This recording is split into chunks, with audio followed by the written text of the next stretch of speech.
Hello and welcome back to Rage Gaming and more Nightreign. Today we're talking about the two new Night Lords, or not Night Lords I guess. It's the Balancers and it's the Dreglord. I want you to feel confident in defeating both of these, on your own or maybe in a group, however you want to do it. So we're going to cover both of them in pretty good detail. Beginning with the Balancers. As you can see, sleep is the specific effective weakness against this boss. But what does that actually mean? It means that when you sleep them, they will actually have a relevant CC. It lasts for a good while. I would expect a couple minutes, much like it's the same sleep on the Godskin enemies back in Elden Ring. If you remember the Godskin duo fight, the way to deal with that fight most effectively is to bring sleep of any kind, put one of them to sleep for like 2 minutes, and then you get a 1v1. So the same concept applies here against the Balancers. There are many targets, and even just a sleep pot will put multiple to sleep for a few minutes.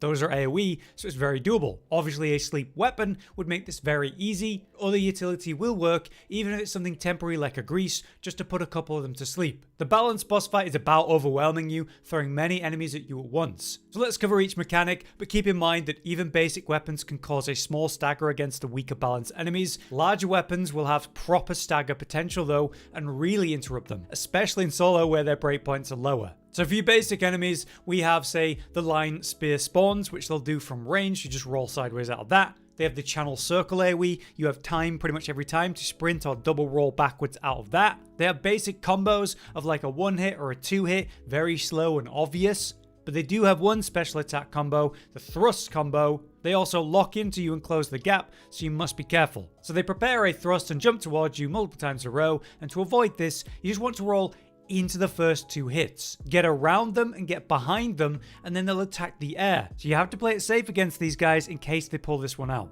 Initially then, your goal is to kill enough of the weak balance enemies to force the next phase. That's where they all revive, and then you have one large special balance spawn in. The key mechanic here is that if you kill the main balance, all the others get hard stunned for a bit, giving you time to kill 1 or 2 for free.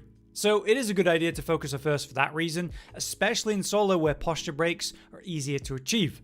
Naturally, you can just choose to slow play it, kill all the ads while avoiding the main one. That finds really well when you're in a group, and their focuses are more split anyway. But if you are true solo, I think focusing the main balance is a good way to go, only hitting the ads when you have to. Anyway, when you enter phase 2, they all revive, and now there's a special balance in play. They will line up in the air for an attack, but be aware that you can attack them while they're up there, like the main balance, with any ranged attack. Even Undertaker's ultimate will reach up there, so it's an option.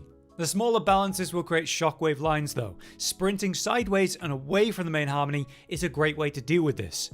Remember though, they are shockwaves, so you can jump over them too. At the end of this big combo, 3 will dash in a line at once, letting you know that the main harmony is now going to fire this wave of spears towards you. If you create distance between yourself and that main harmony then, you can see that they actually roll in like a wave. So rather than panic rolling the moment they start to drop, wait until they're about to hit you and roll into them. Now the small balances will repeat the same mechanics as before, but with the added threat of the large one in play. The large one will do new attacks like the longer slam combo, smacking the spear down like it's a blunt weapon. Your warning on this one is her raising up the spear and putting a sort of pink light into it. The slam combo is 1 hit, then a pause, then 2 and 3, which is pretty quick, then you have a wide sweep, and a final 4th slam which shockwaves around her as she lifts the weapon back up. So you dodge the first few attacks, stay near her. As she slams it into the ground, you roll that, then you jump as she's going to pull the weapon out so you can stay near her and punish her. Otherwise, she has basic familiar combos like the normal ones have, or say the enhanced version of the thrust combo like the ones they use. Once again, roll into the first attacks of this one and get behind her. She'll swing into the air, turn around, come back in again, roll past her again. She ends this with a leap up into the air and a stab down, but it doesn't have like the shockwave follow-up of the slam version. So it's pretty manageable and punishable. She does also have grabs, whether it's the basic ones or her. If you roll into a grab at the last moment, you give yourself some great ultimate charge, and if you're Undertaker, it gives you a free ult use, which is fantastic. So if you can roll into grabs, I recommend it. And when she just goes for it blindly, it's not so bad. But be wary, she can combo this with the small harmonies. Finally, she will also target someone with aggro, the red mark, at some point. That person is going to have the large harmony fly and slam down onto them with a reasonable AoE. The warning of this is glowing pink that will explode out after a delay. You can dodge it, or you can just full sprint out of there the moment you see it's happening, which I do recommend.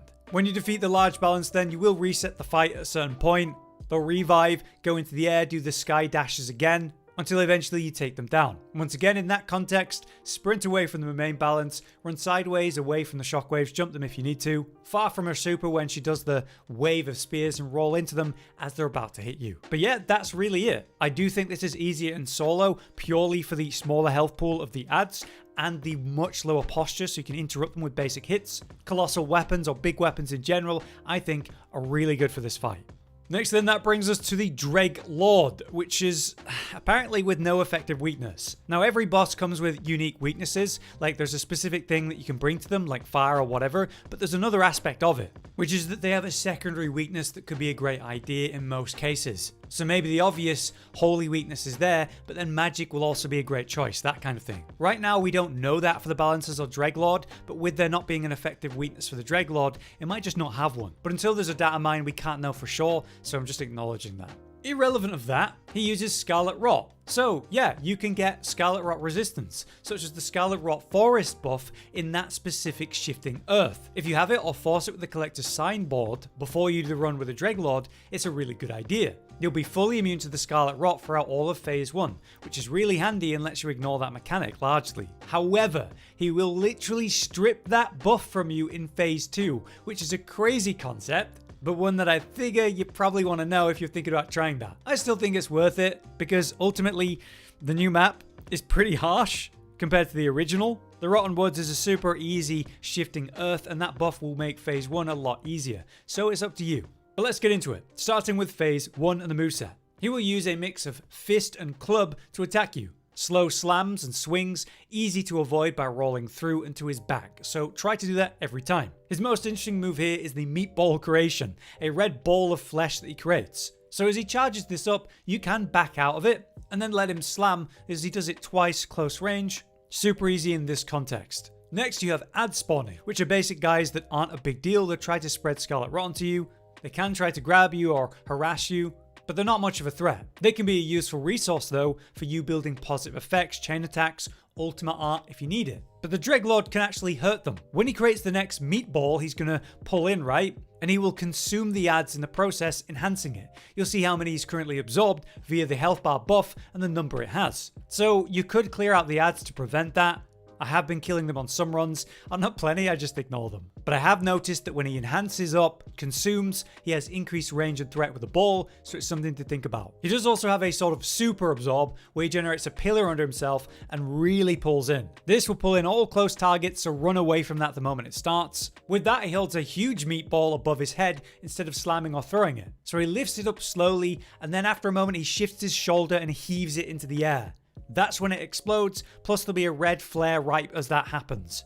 That's when you want to dodge it, just roll it. Ultimately, it's a big AoE that starts the Scarlet Rot aspect of the fight. After that then, you're going to have these Scarlet Rot effects happening. There's these pools that are going to explode with Scarlet Rot. Again, the Rotten Woods anti-Scarlet Rot buff will be really relevant during Phase 1 here. But after that super pillar, I find he's more agile and more aggressive with new combos. One common attack then is a rear up and drag the club, but his own momentum betrays him here.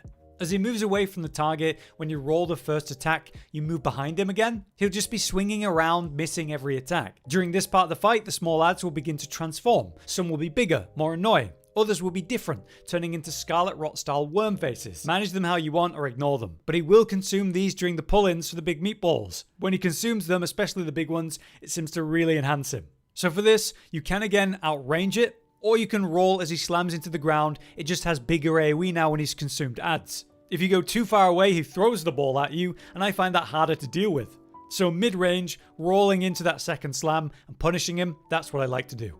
Right, you've killed him, and now you've entered Phase 2. He recovers and changes, getting up with a roll, spawning in new terrain. His Scarlet Rot aura will change and become stronger, so if you had the anti-rot buff from the forest, he strips it from you. You can hit him while he's getting up, but you gotta be careful. He spawns Scarlet pools under him, and this actually killed me the first time I was learning the fight.